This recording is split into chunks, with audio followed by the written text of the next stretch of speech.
자, 환영합니다, 여러분. 오늘 우리가 다룰 원문 자료는요, 성경 종말론에서 가장 복잡하면서도 정말 매력적인 신학적 퍼즐에 관한 겁니다. 세상의 마지막 때, 과연 어떤 순서로, 어떤 방식으로 끝이 날 것인가?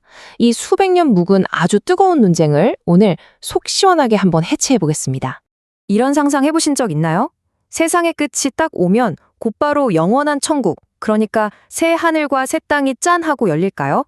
아니면 그 사이에 뭔가 좀 특별한 과도기적인 기간이 있을까요? 요한계시록에 기록된 이 미스테리한 전환기, 이게 사실 오랫동안 수많은 신학자들의 밤잠을 설치게 만든 바로 그 주제거든요. 오늘 살펴볼 원문의 핵심 내용 순서대로 짚어드릴게요. 첫째, 천년왕국이란 과연 무엇인가? 둘째, 무천년설. 셋째, 후천년설. 넷째, 전천년설. 그리고 마지막으로 성경적 해석과 결론입니다. 자, 바로 들어가 보죠. 첫 번째 파트입니다. 천년왕국이란 무엇인가? 본격적인 논쟁에 앞서서 도대체 천년왕국이 뭔지 그 정의부터 확실하게 짚고 넘어가겠습니다. 이 천년왕국, 우리가 흔히 밀레니엄이라고 부르는 단어의 어원을 보면요, 꽤 흥미롭습니다. 라틴어로 천을 뜻하는 단어와 년을 뜻하는 단어가 합쳐진 말이에요. 헬라어 원어 역시 문자 그대로 딱 1000년 동안이라는 뜻이죠. 원문을 보면 이 기간을 역사의 끝과 영원한 세상 사이에 있는 중간 통치 시기로 아주 분명하게 정의하고 있습니다.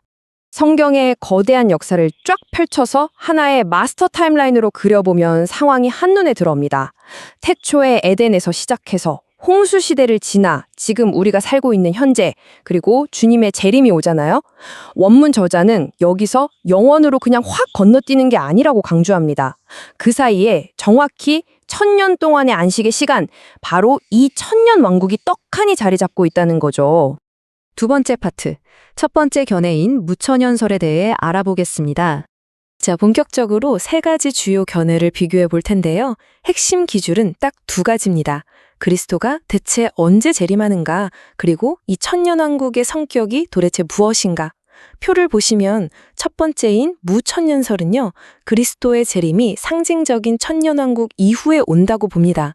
그러니까 지금 우리가 살고 있는 이 교회 시대가 곧 천년왕국 그 자체라고 주장하는 거죠.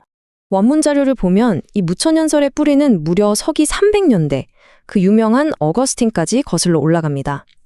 당시에 기독교가 로마의 국교로 딱 공인이 되니까 미래에 올 어떤 물리적인 왕국이 아니라 지금 교회가 다스리는 이 세상이 바로 천년왕국이구나 하는 상징적인 해석이 탄생한 거예요. 이 생각은 나중에 루터나 칼빈 같은 학자들에게도 이어져서 결국 교회가 구약의 이스라엘을 영적으로 통째로 대체했다는 논리로까지 발전하게 됩니다. 하지만 여기서 원문 저자는 아주 날카로운 역사적 반론을 딱 던집니다. 1948년, 이 연도를 한번 주목해 보세요. 과거 신학자들이 무천년설을 굳게 믿었던 가장 큰 이유 중 하나는 그 당시 지구상에 이스라엘이라는 나라가 아예 존재하지 않았기 때문이거든요. 그런데 1948년에 이스라엘이 기적적으로 떡하니 건국이 되어버렸단 말이죠. 저자는 바로 이 지점에서 교회가 이스라엘을 대체했다는 무천년설의 핵심 전제가 완전히 무너졌다고 아주 강력하게 비판합니다. 또 하나 흥미로운 점은요, 무천년설은 요한계시록 12장과 20장을 똑같이 십자가 사건을 상징하는 거라고 봅니다. 그런데 원문을 조목조목 대조해보면 명백한 차이가 드러나요. 12장에선 미가엘이 싸우고 용이 사람들을 미혹해서 대환란을 일으키잖아요. 반면에 20장에서는 천사가 내려와서 용을 꼼짝 못하게 무적행에 가두고 평화로운 안식의 시대가 열립니다. 이건 상징이 아니라 완전히 다른 두 개의 개별적인 사건이라는 게 저자의 확고한 분석입니다. 세 번째 파트입니다. 두 번째 견해, 후천년설로 넘어가 보죠. 후천년설은요, 한마디로 엄청나게 낙관적입니다. 인간과 교회가 열심히 노력해서 이 세상이 점진적으로 쫙 기독교화가 되면 마침내 온 세상에 평화가 가득한 천년왕국, 즉 황금기가 먼저 올 거라는 거예요. 그리고 그 아름다운 시대의 끝자락에 비로소 예수님이 재림하신다는 아주 희망찬 견해입니다. 하지만 원문 저자는 이런 장밋빛 낙관론에 단호하게 선을 긋습니다. 세계교회협의회 같은 에큐메니컬 연합운동 단체들이 이 견해를 많이 지지하는데요. 저자의 반론은 이렇습니다. 현실을 봐라. 세상이 기독교화 되기는커녕 동성애 합법화 같은 사회법 변화만 봐도 갈수록 세속화되고 있지 않느냐. 더 결정적인 건 성경 예언을 보면 재림 직전의 세상은 전 세계적인 평화가 아니라 오히려 극심한 대환란의 시기라고 되어 있다는 거죠. 이 부분이 후천연설의 가장 큰 맹점이라는 겁니다. 네 번째 파트, 마지막 세 번째 견해인 전천연설을 살펴볼 차례입니다. 전천연설. 이 견해의 핵심은 아주 명확하고 직관적입니다. 앞서 본 두 견해와는 완전히 다르게 7년 동안의 끔찍한 대환란이 끝나면 예수님이 지상에 먼저 재림하신다는 거예요. 그리고 바로 그 직후에 문자 그대로 아주 물리적이고 실제적인 1000년 동안의 통치가 이 지구상에서 펼쳐진다고 보는 거죠. 그런데 진짜 재밌는 건 뭔지 아세요? 이 전천연설 안에서도 또다시 두 가지 뚜렷한 파벌로 쫙 갈라진다는 겁니다. 바로 세대주의 전천연설과 역사적 전천연설인데요. 원문 자료는 이 두 세부 견해가 도대체 언제 휴거가 일어나는가, 즉 믿는 자들이 환란을 겪는가 마는가를 두고 크게 엇갈린다고 분석하고 있습니다. 표를 한번 보실까요? 세대주의는 공중재림, 지상재림 이렇게 두 번의 재림이 있고 대환란이 오기 전에 휴거가 일어난다고 믿습니다. 반면에 역사적 전천연설은 재림은 딱 한 번이고 신자들도 환란을 고스란히 통과한다고 주장하죠. 자, 여기서 원문 저자의 정말 독특하고 뼈 때리는 통찰이 나옵니다. 저자는 휴거가 대환란이 시작되기 전도 끝난 후도 아닌 바로 그 중간, 전반기 3.5년이 끝나는 시점에 일어난다고 분석합니다.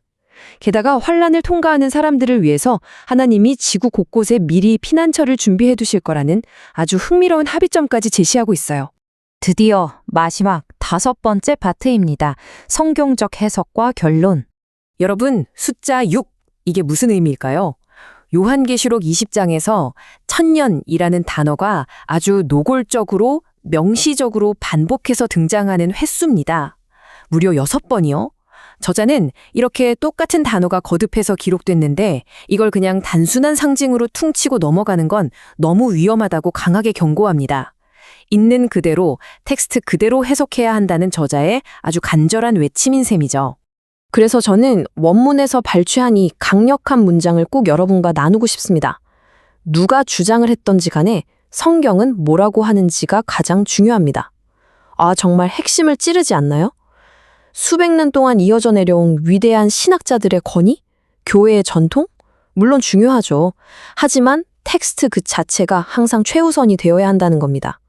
아무리 이름난 학자라도 성경 말씀과 다르다면 과감히 틀릴 수도 있다고 인정하는 태도. 원문은 바로 그 열린 마음을 우리에게 요구하고 있습니다.